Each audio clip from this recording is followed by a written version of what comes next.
For Charles to exit, Hakeem Robinson does two things. One, using Instagram on his phone. Crazy. He contacts Raekwon Howard. Raekwon Howard. Hey, make sure you hit that like and subscribe button. Show me some love, you did. Howard was affiliated with 6-1 Drops. Shout out to TV. Got one of your boys slipping. Let him know you're getting ready to take somebody out. When your boys slipping. That will be confirmed by Instagram records showing that video call. Hakeem Robinson's Instagram account and Raekwon Howard's. Hakeem Robinson pulled the trigger over and over and over and over again. Many different types of evidence that you will see in this trial, but one is video surveillance.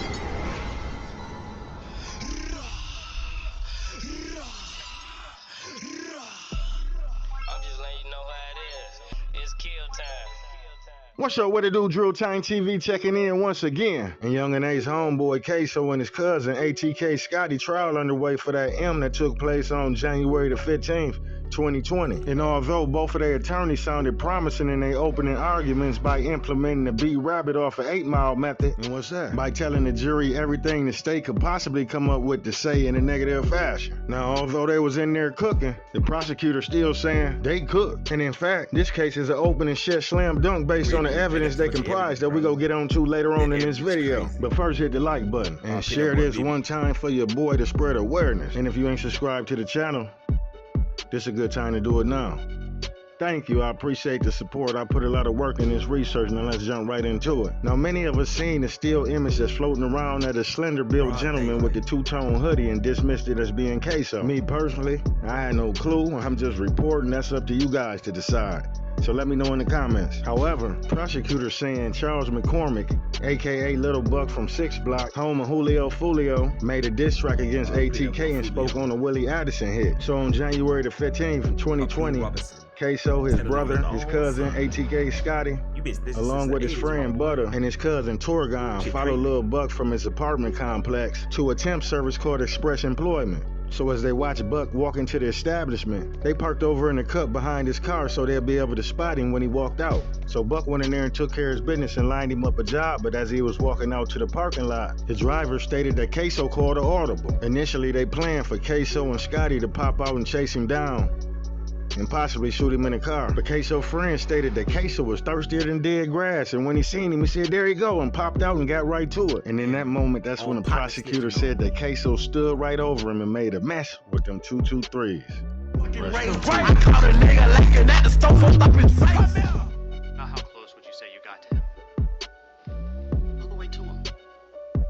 And what did you see?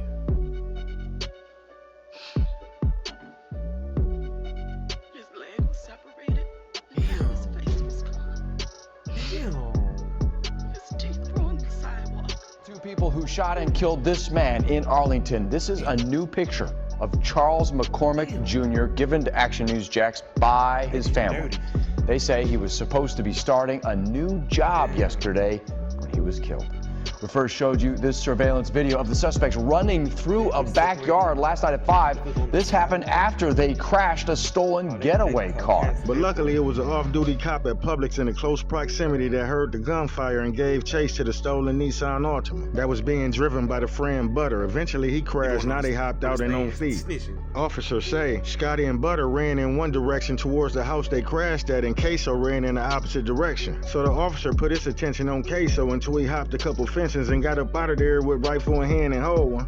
But prosecutors mentioned that he was caught on a Ring camera, and they claim they got footage of the murder. So the off-duty officer radios to the other officers their direction to travel. The officers claim, unlike Ksoo, Scotty and Butta left their weapons in a stolen Nissan and made their way in the backyard of a 57-year-old woman and barged into her home without permission, trying to evade the police. So boom, they make it into the woman's house. She walking out the bathroom and she spot the 2 guys and tell them, "Get out of my house," but in some colorful language, right? And proceeded to make it out on her front porch yelling help. So the both of them pulled this lady back in her home and it was said that Butta proceeded to choke her down to the ground and took her phone and threatened to cause further harm if she didn't comply.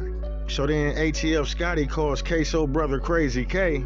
So then they take the woman's clothing, most likely her husband's that was at work, change into that and share their location. And then about an hour later, Ksoo dad and his brother pulls up in a red orange Dodge Challenger. So then they jump in with Ksoo dad and evade the police. And so the lady makes it to her porch, flags down an officer that's still in the area and gave a description of the perpetrators. Those men later got away after keeping a woman hostage inside her home for more than an hour. I'm John Bachman. I'm Tanika Hughes. Action News Jack's Elizabeth Pace has been on this story since she first found the woman who was held captive. Elizabeth is live in Arlington, and that woman told you that she's now worried the guys might come back for her. She's doing much better today and hopeful that police might be close to answers, but now the adrenaline has worn off and she's sore and just anxious that these guys might come back. This is a little bit of what they left over. This is where they crashed. That stolen car looks like part of the plastic bumper here, and then over here we see part of the headlight. Now, although this still sits here on the sidewalk and is a reminder of what happened yesterday, she says she's not going to let them run her out of her own home. It all started at this store in Arlington, Express Employment Professionals. Police say someone shot up the store Wednesday morning, killing a young man. Today I learned that man was an up-and-coming music artist, 23-year-old Charles McCormick Jr. These are new pictures of him given to us by his family. They didn't want to go on camera, but told me they're crushed by his loss.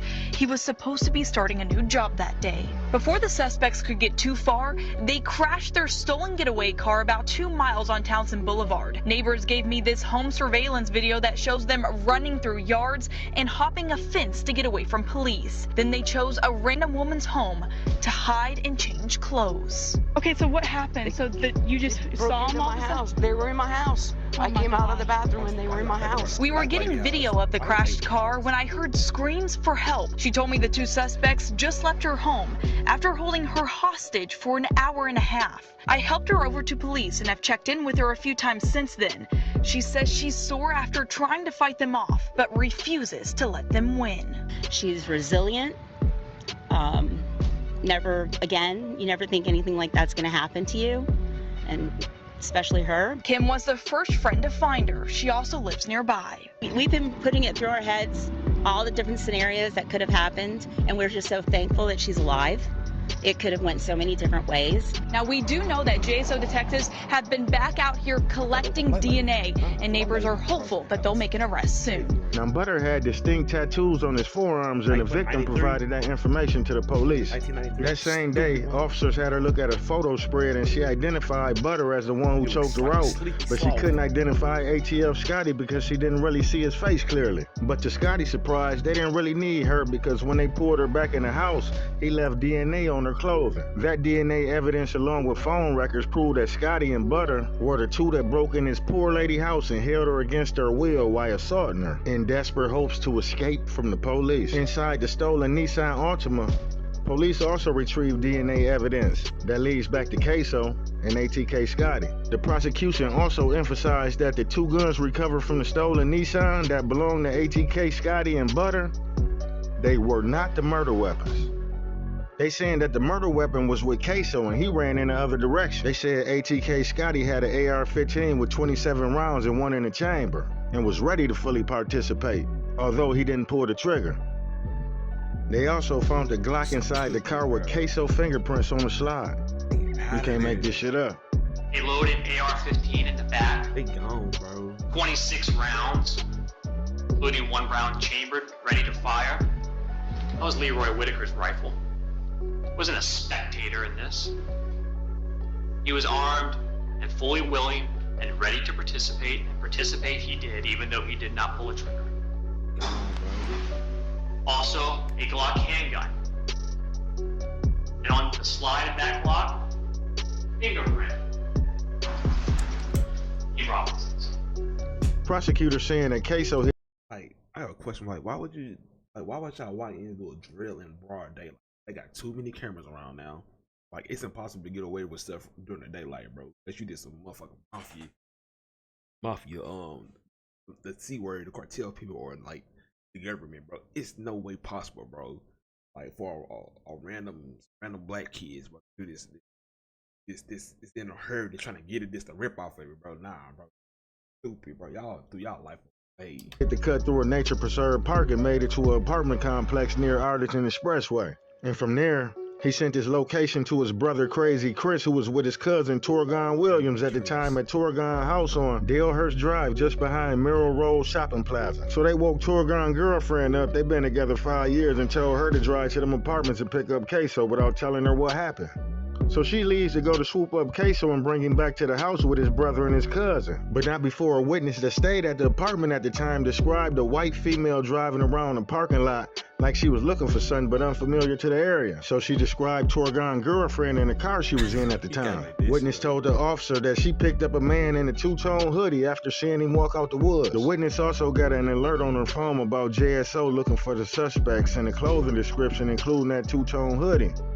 Prosecutors claimed that the witness got a quick glance at the clothing and ran back in the apartment for her safety, based off the alert. So being that she didn't get a good look at the suspect, she wouldn't be able to identify him. Now, Butta was arrested the same day and started cooperating. This story sounds like deja vu, so familiar, like we heard it before. FBG Butta. So they got Butta arrested. He pled guilty to second-degree murder for Charles McCormick, aka Little Buck, and admitted to being the driver.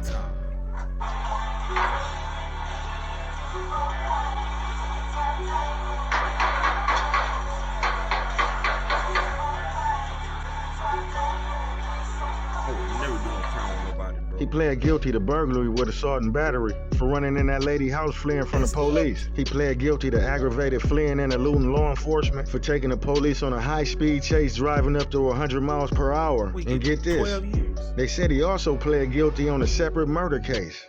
The prosecutor said he in so much shit when he testified, he don't know what sentence he go get. At this point, all he knows is what he looking at, and he's looking at life. In prison. Yep, life with no parole, and according to his guidelines, the minimum he can receive is 41.8 years up to life in prison. But with his cooperation, the judge is allowed to go below that 41.8 threshold. But that's if she decided to, and at the time, she ain't make no promises. Now, one thing for sure and two for certain, Bubba also know there's no way he can get less than 20 years. But at the same time, he could testify and still get life. But the prosecution said they feel so confident that even without Butta, they had enough evidence to put Ksoo and Scotty away for a long time. Because right before the murder, Ksoo goes on Instagram and tell a 6-block op, I caught one of your boys slipping, right before running down on his prey, bloodthirsty. Ksoo dad Blue pled guilty to 2 accessories to murder. One from this case, another unrelated. I believe Ksoo's father is gonna testify that Willie Addison, the guy Charles McCormick dissed in the song, was his son. And him and Ksoo's brother Crazy Chris was in a car and got shot while his son Willie died. And after that shooting, they became aware of the song and didn't like it. His son Abdul Jr., aka Crazy Chris, got hit in the head. So basically, Ksoo was furious. Now, when you watched that video of the murder of Charles McCormick, did you recognize the shooter? Yes, Who was the shooter in that video? Your son, Keem Robinson. Yes, sir. And obviously he's your son, so you're very familiar with him. Yes, sir. Leading up to January the 15th, 2020, when he got a call from ATF Scotty and Crazy Chris because they needed help. At the time, still sticking to the story, saying that he didn't know that a murder was committed until he picked him up. But all this seemed rather suspicious to the viewers, especially since Ksoo's father went on the news expressing his pain with the promise of no retaliation. After losing a son and being hit up himself, in the same instance, watching his other son sustain a gunshot wound to the head. Damn, I ain't gonna lie. That's enough to make you get in one of them cars. Who was shot in a mass shooting last month is now speaking out about the state of our city and what he feels needs to happen to stop the violence. I think just as well as they're talking about bringing the National Guard in and all that, I think that that's going to be a challenge to the younger guys or whoever out here in the streets, you know, doing what they do.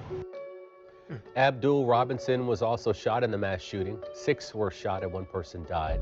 The man who died was Robinson's 25-year-old son, Willie Addison, who was an aspiring rapper. News4Jax reporter Destiny McKeever spoke one-on-one with Robinson, who now says he wants justice.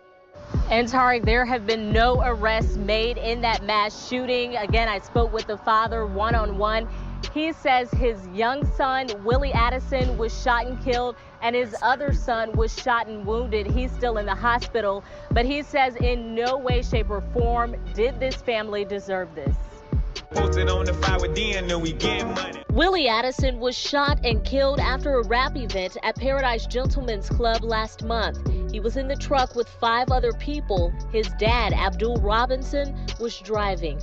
I guess 2 or 3 cars pulled up on the side of us, shot inside our car over 100 times, killed my son in the front seat, shot my son in the back, in the head 3 times, shot my nephew several times. A couple more passengers in there were shot several times, numerous of times. And I drove all the way from there to Memorial Hospital, shot in the back myself twice. It's a story hard to imagine, but Robinson says it was reality and he had to act fast. He says he's been through a lot, including his own trouble in the streets of Jacksonville. But today he wants to clear the air. Did 11 years in prison, got out 2009. Haven't been in no trouble with the law until a couple of months ago. Nothing serious. And we not getting the same treatment as a victim. Not saying the police not working or doing their job. I don't want to say that. What Robinson is saying is that with Jacksonville having 22 murders in the first couple of months of 2019, he wants people to know he's not retaliating for the murder of his son. I want justice for my son. I'm not sending nobody out there. They got quote unquote, I'm supposed to have hits.